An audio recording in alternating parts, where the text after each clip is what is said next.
I told you. Where's the money? And I don't know what to do. You okay, Mom?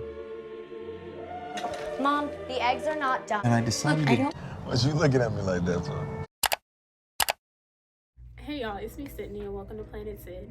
Today we are going to be talking about how A24 changed the film industry as a whole.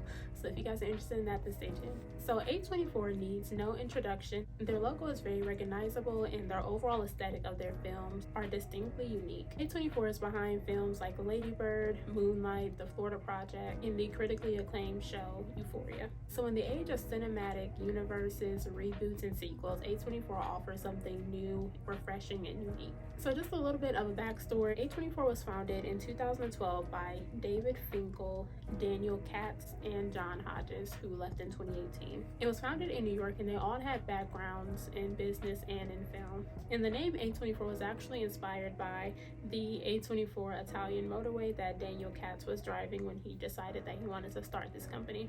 So he had money. Daniel Katz was previously leading the finance group at Guggenheim Partners, a global finance firm, and they ended up providing a lot of financial investments early on into A24. And the founders said that they started A24 to, quote, share movies from a distinctive point of view, unquote. They recognized that there was an untapped market in the film industry from people who genuinely enjoy filmmaking and distinctive, unique stories. Of course, A24 wasn't the first studio to focus on quote-unquote indie films. The 90s and early 2000s, of course, we all have heard of Miramax. They were the main people who are pumping out big indie films. It was kind of like a renaissance. So we got different movies like Good Will Hunting, Pulp Fiction, and my personal favorite, No Country for Old Men. But then of course, Miramax was owned by Harvey Weinstein. And I don't want to compare these studios at all because they are very different in general. The only thing that both of these studios had in common was that they created space for indie film. So as A24 was on the rise, the Me Too movement happened and that created somewhat of a gap in the film industry.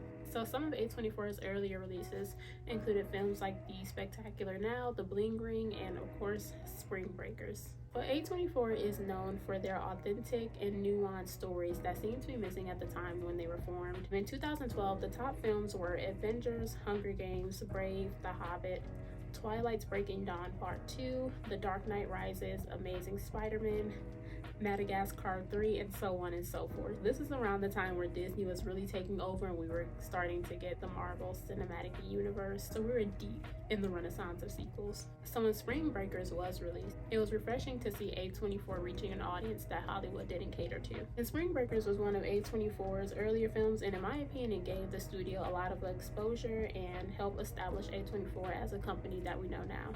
Of course, Spring Breakers has some problematic parts, but at the time it was a hit. But if you don't know, Spring Breakers was a film about 4 young women who go to Miami for spring break and they end up getting caught in the life of drugs, partying, alcohol, and eventually crime. This film had a budget of about $5 million but made over $31 million at the box office. So this showed that there was a market for these quote-unquote indie films.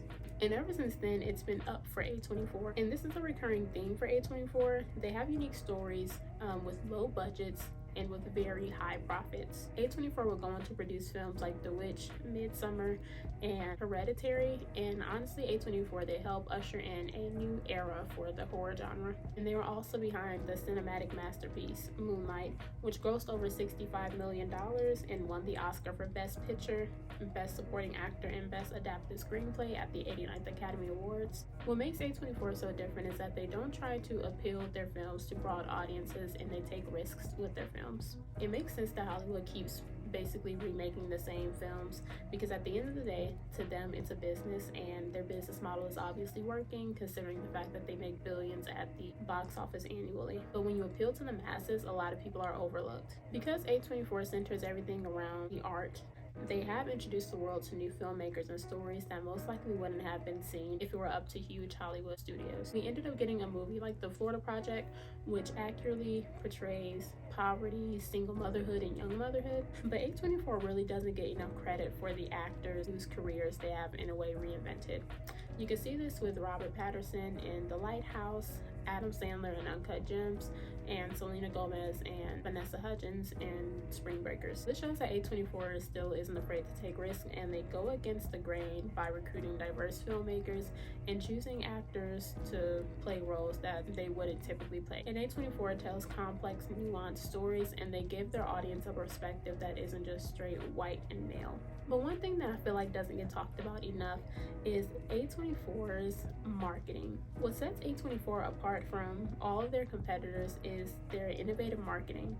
And this ranges from Tinder profiles, merch, pizza boxes, board games inspired by their films, and the many other methods that they use to promote their films. Typically in Hollywood studios, to promote a film, they would just go on the press tours and do the movie posters and then release. But A24 took an alternative approach to promoting their films in a way that were specific to each project and made sense. Their unique marketing was cost effective for them, and it was intriguing to their audience. This honestly is what helped create the cult-like following that A24 has today, that I haven't seen replicated with any other film studio.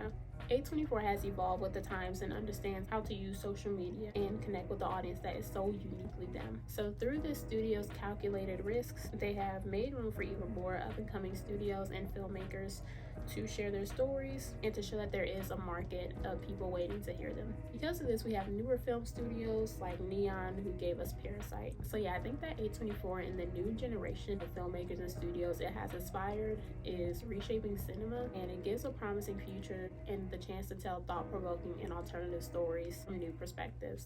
So yeah, that is all, ladies and gentlemen. But yeah, I hope you guys like this, and thank you guys so much for watching, and I hope you guys feel safe and seen wherever you are, and I hope you guys are finding joy and fulfillment on your journey of self-expression. Until next time.